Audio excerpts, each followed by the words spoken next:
The topic of this last mini video in the Justice series is the two steps. The two steps of Catholic social justice.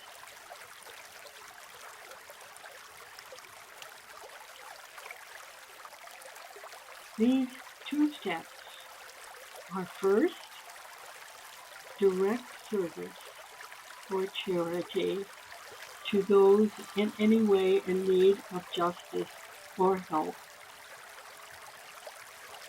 The second step is social change, to ask, why are people suffering in this way? How can it be changed so this won't happen?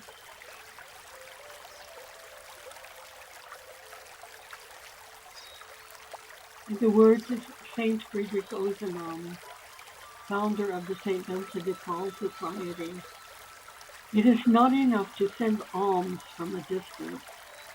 To live the gospel in imitation of Jesus, you must have a face-to-face encounter with the poor and disabled and see them as your equals.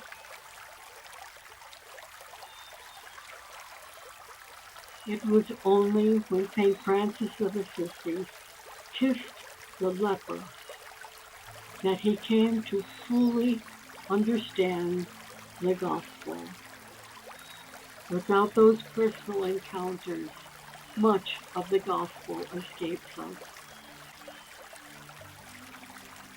Truly, we have to put ourselves in the position another person is experiencing before we can understand what their needs and their cry is. The prophets exhort us to cry justice to rulers, to pastors, to legislators, to the people. Constantly remind them to render true judgment, show kindness and mercy.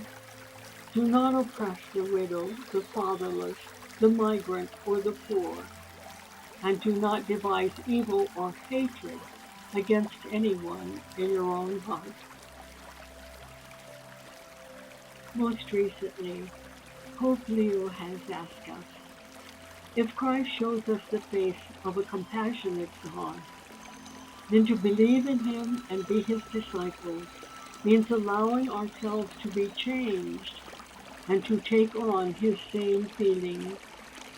It means learning to have a heart that is moved, eyes that see and do not turn away, hands that help others and soothe their wounds, shoulders that bear the burden of those in need.